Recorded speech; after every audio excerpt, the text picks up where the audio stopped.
What's good, y'all? It's your boy Dr. Griffs back again with another video. And, as per usual, quality content, but quality content. And today I want to talk about something very special to me. Now, you might not know, I was a pretty big gamer. Like, before the DJing, before, the chess, before all of that, games was the thing for me. So, like, when I was younger, I have older siblings, so like I used to watch them play games all the time. Like I'm talking about Mega Man X5 back in the PS1 days. I'm talking about like God of War 2 back in the PS2 days. Spider-Man 2. This is the era of gaming I kind of grew up in. Like I was trying to get the Golden Olympia. You had to get like prestige several times in Black Ops. I think that was the first Black Ops to get the Golden Olympia. And then my file on the PS3 got corrupted, so I lost everything, and I spent days worth of hours trying to get that Golden Olympia. And once that happened to me, gaming kind of, I felt some type of way. I didn't look at games the same way. But there's two games that always stood out to me, or two game franchises.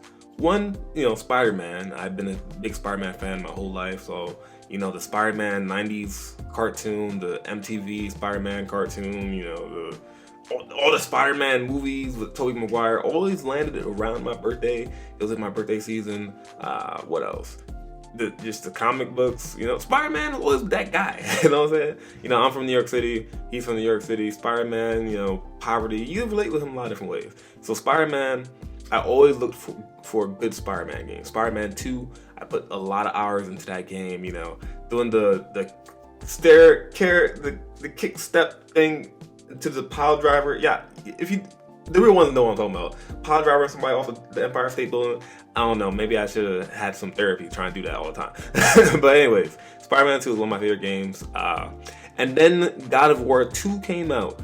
I was kind of young when it came out. It was probably like rated 17, but I still watched it, you know what I'm saying? But God of War 3, when that dropped, I was actually really playing it. God of War 2 was too difficult for me to play, to be honest with you. But God of War 3, I guess my fingers started working a little better, and I loved God of War 3. I actually bought it twice, I think. I think it got corrupted when there was like 3 hours left. I didn't know it was 3 hours left, but I was like, I didn't get this game, so I got it again. So God of War 3 was one of my favorite games in the PS3 era. Fast forward, I think it was like 2015, 2016, Spider-Man trailer gets announced. The Insomniacs Spiderman trailer. There's like, Spider-Man with the Shadows, there's Spider-Man Friend or Foe. There's a lot of different Spider-Man games that were to okay. But when the Insomniac trailer dropped, that was something different. I ain't gonna hold you. So I was hype about that game, and when it came out in like 2018, I think, I low-key, high-key might have stayed up all night to play it, to download it at it first got out. I played it, loved it, and it was a good game.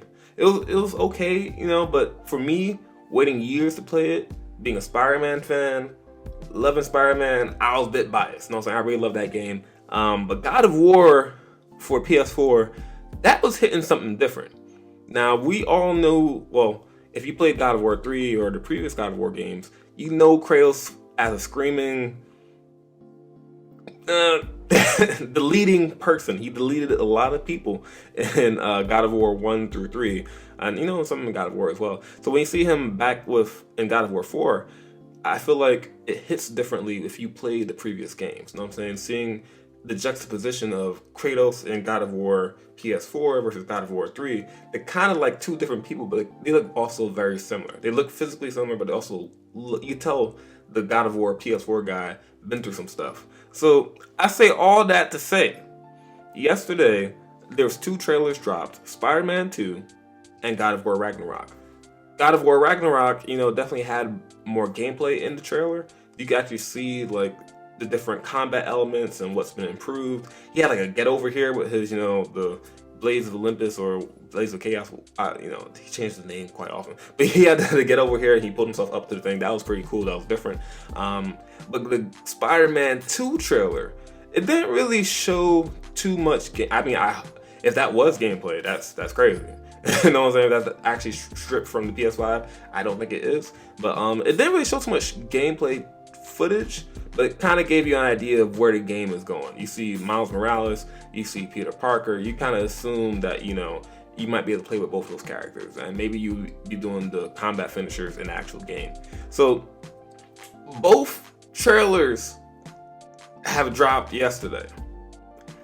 Which one are you more hyped about? I ain't gonna hold you. Seeing Spider-Man and seeing 2023, I felt some type of way. I was like, yo, I really gotta wait that long for this game to to drop. Maybe by then I could afford a PS5. Maybe by then I'll have a PS5 or PS4, PS5 Pro or PS6 might be announced in that window. But yo, I look forward to that game. But God of War Ragnarok, I am looking forward to the story. I think I'm looking more forward to the story of God of War Ragnarok to see where it goes. But I'm actually looking forward to playing the game of Spider-Man 2. I'm a huge Spider-Man fan. I like the open world. I like the swinging and everything like that. The combat in God of War is great, but I like the open worldness of Spider-Man. I'm just a huge Spider-Man fan. But which one are you looking forward to? You looking more forward to God of War Ragnarok, Spider-Man 2, or something else? I saw the Wolverine trailer, and I was hyped. I'm like, yo, how is Insomniacs doing both of these? But I want to see what they do with it. Know what I'm saying? I think I played like X2 Wolverine's Revenge back in the day, and I ain't gonna hold you, I had a good time playing that game. You know, there was like some stealth elements. You had a claw gameplay, you had no claw gameplay. That was a good game. I ain't gonna hold you. But I'm interested to see what they do with Wolverine. But you know, you're not gonna see him swinging from building to building. You know, you might see him claw up a building, but that's, you know, I don't know if that's the most engaging form of what's the word? Not transportation in an open world game. You know what I'm saying? I don't know. Maybe it's like GTA mixed with a guy who had claws. Who knows? Or it might be a level based game. I really want to see what they do with Wolverine. I am curious about it, but I'm not as excited about it as I would be of like an Infamous game, an Infamous 2, you know, game. So I want to hear your thoughts. You know, this is quality content about quality content. Any content I deem quality, I guess I'll try to talk about on this channel, and I hope you like what you heard. I hope you like what you're listening to or watching. Feel free to subscribe and to check out more of my content. And you know, the music in the background is something that I created. I will probably link it in the description below. Let me know what you're interested in listening to or looking forward to seeing, and till next time, peace.